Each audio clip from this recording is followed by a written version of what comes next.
Network की बड़ी जीत हुई। वो सबूत जो कोर्ट के सामने रखे गए उसने बता दिया कि कैसे ममता सरकार की कोशिश थी फंसाने की, लेकिन सबूत चीख चीख के इस बात की गवाही दे रहे थे कि सिर्फ और सिर्फ हम सच्ची पत्रकारिता करते हैं। रिपोर्टर की तरफ से कुछ भी गलत नहीं मिला है। कोर्ट ने साफ तौर पे वो वीडियो रिकॉर्डिंग देखी थी, उसमें कोर्ट ने कहा कि ऐसा कुछ नहीं है। 354 की जो धाराएं लगाई गई हैं उसके कोई प्रमाण नहीं है। ममता पुलिस की गिरफ्तारी का रवैया बेपर्दा हो गया है। उसके बाद फुटेज, टाइम और अरेस्ट मेमो में फर्क दिखा है। कोर्ट ने ये भी पूछा कि आखिर ये क्यों है, फुटेज एक तरफ, टाइमिंग अलग अलग, ये इसका क्या मतलब है? नियम पालन नहीं करने पर पुलिस घिरी है, ये बिल्कुल क्लियर है।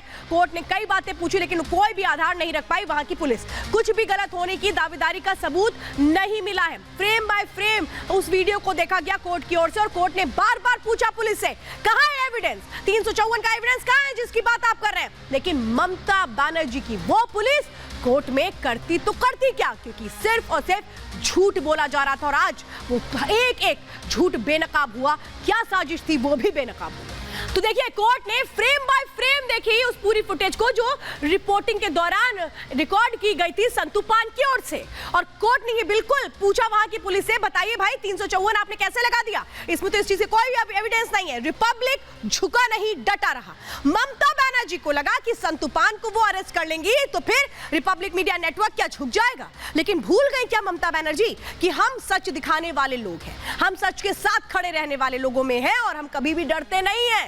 और ये वो तस्वीरें हैं जो हम आपको दिखा रहे हैं कि कैसे हालात चुनौतीपूर्ण बना दिए गए, लेकिन फिर भी रिपब्लिक डटा रहा, झुका नहीं। रिपब्लिक के रिपोर्टर को जमानत मिली, कोर्ट ने माना कि निर्दोष है, ये निर्दोष को पकड़ लिया गया। रिपोर्टर के खिलाफ जांच को रोक दिया गया है। कोर्ट ने कहा कोई मतलब ही नहीं, इस तरह की जांच का स्टे लगाया गया है। वीडियो में कोई भी सबूत नहीं मिला है। कोर्ट ने साफ तौर पर कहा वो एलिगेशन, फॉल्स एलिगेशन जो लगाए गए पुलिस की ओर से, उसका कोई एविडेंस नहीं है।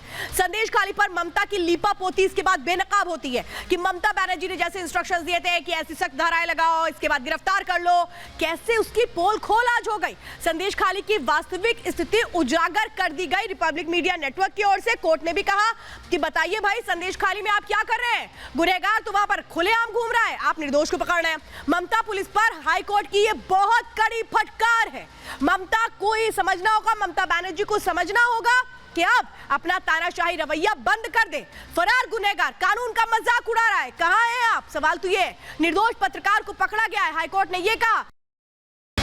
और चलिए अब बात करते हैं इंडी गठबंधन की, जो कैसे धीमे धीमे कछुए की रफ्तार से आगे बढ़ रहा है। लेकिन क्या सोच रहे हैं कि हम कछुए की रफ्तार से बढ़ेंगे, जीत जाएंगे? या खरगोश और कछुए वाली कोई कहानी चल रही है क्या? हार होगी, क्या होगी ये तो जनता बता देगी। लेकिन फिलहाल जिस राह पर चल रहे हैं वहां पर कांटे भरी राह जरूर नजर आती है। अपने अपने यहाँ पर दाव है, किसे घाव है, ये जरा समझिए। एक सबसे पहले रिपोर्ट दिखा देती हूँ।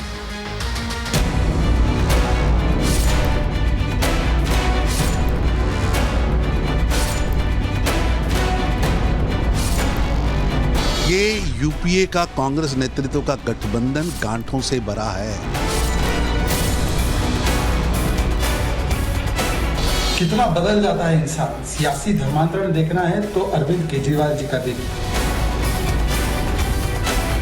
सभी समाजवादी पार्टी के लोगों को और कांग्रेस के लोगों को बधाई देना चाहती हूँ कि गठबंधन आखिरकार अपने डेस्टिनेशन पे पहुंच गया है। भारतीय जनता पार्टी उनको धूल चटाएगी, कमल का फूल खिलाएगी। 6 महीना पहले बता दिया था कि विरोधियों ने खाना है, मोदी जी को प्रधानमंत्री बनाना है। कुछ लोग सट के करेंगे, कुछ लोग हट के करेंगे। गठबंधन बड़ा है, इंडिया गठबंधन, ये मजबूती से जीत दर्ज कराएगा और एनडीए गठबंधन को हराएगा। अंत भला तो सब भला। तो देखा आपने कैसे कैसे राह चुनने की कोशिश की जा रही है, लेकिन सबका मिशन एक है। वो मिशन है कि कैसे लोकसभा चुनावों में बड़ी जीत दर्ज कर ली जाए। आप समझिए, आप मोदी एक तरफ जीत का मंत्र देने जा रहे हैं वाराणसी में प्रधानमंत्री नरेंद्र मोदी बड़ी बैठक करेंगे लोकसभा चुनावों को लेकर, राज्यसभा चुनावों को लेकर के। चुनावों से पहले यूपी में बहुत बड़ी बैठक मानी जा रही है। इसमें भूपेंद्र चौधरी, ब्रजेश पाठक मौजूद रहेंगे, तो उत्तर प्रदेश के मुख्यमंत्री योगी आदित्यनाथ भी मौजूद रहेंगे। उम्मीदवारों के नामों पर चर्चा होगी, बाकायदा सर्वे करवाया गया, उसकी रिपोर्ट प्रधानमंत्री को दी जाएगी और समझाया जाएगा। अब अगली स्ट्रैटेजी समझिए समाजवादी पार्टी क्या कर रही है चुनावों के मद्देनजर। कांग्रेस और समाजवादी पार्टी ने गठबंधन कर लिया है। कांग्रेस समाजवादी पार्टी साथ मिलकर चुनाव लड़ेंगे। वो प्रेस कॉन्फ्रेंस जो की गई थी उस समय साफ तौर पर बता दी गई थी कितनी कितनी सीटों का फॉर्मूला है।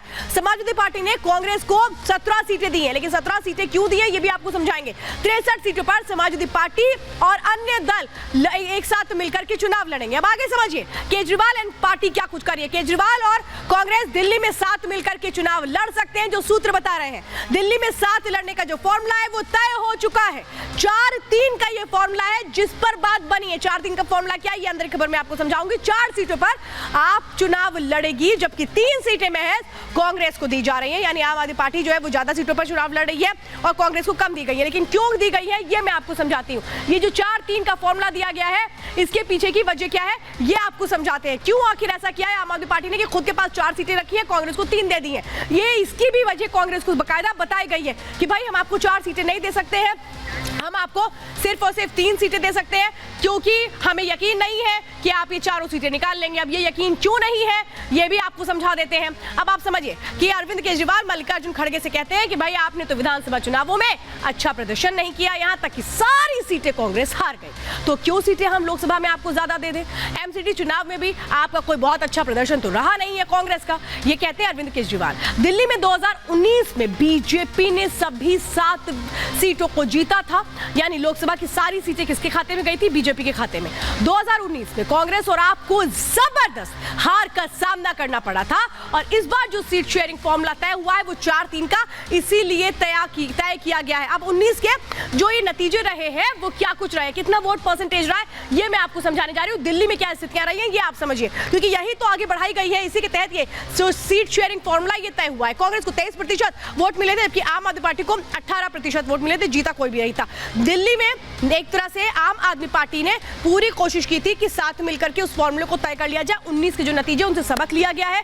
ये जो सीटें हैं जहां हार हुई थी समझिए नॉर्थ वेस्ट दिल्ली, जहां पे हालांकि मैं बता रही हूं जो सीटों का फॉर्मूला तय कर लिया गया कि चलो यहाँ मिलकर साथ लड़ लेते हैं। ये कौन कौन सी सीटें हैं जो लड़ सकते हैं ये मैं आपको बता रही हूँ। नॉर्थ वेस्ट दिल्ली की वो सीट है जिसमें आम आदमी पार्टी चुनाव लड़ेगी। वेस्ट दिल्ली की सीट आम आदमी पार्टी ने अपने पास रख ली है और आम आदमी पार्टी ने यहाँ तक कि साउथ दिल्ली की भी सीट को अपने पास रखा है। और जो सीटें दी गई है कांग्रेस के खाते को वो क्या क्या है, पूर्वी दिल्ली दी गई है कांग्रेस को, तो कांग्रेस को उत्तर पूर्वी दिल्ली दी गई है, वो वहां पर आम आदमी पार्टी नहीं लड़ेगी। चांदनी चौक दिया गया है कांग्रेस को, तो ये 3 सीटें हैं जो कांग्रेस को दी गई हैं। लेकिन अब इसके आगे कैसे एक और फॉर्मूला तय कर लिया गया उत्तर प्रदेश के लिए। इंडी गठबंधन में वो पार्टी जो 7 साल पहले अलग हो गई थी, वो पार्टी जिसको एक दूसरे पर यकीन नहीं था, पहले दोनों साथ-साथ आए थे लेकिन कैसे राहें अलग हो गई थी, लेकिन वो अब एक साथ मिलकर के चुनाव लड़ने को तैयार है। ये आप देख रहे हैं, ये तस्वीरें मैं आपको दिखा रही हूँ उस वक्त की 7 साल पहले की, जब दोनों साथ आए थे। उत्तर प्रदेश में कहा गया था कि ये 2 नए युवा हैं जो उत्तर प्रदेश की राजनीति को बदल देंगे,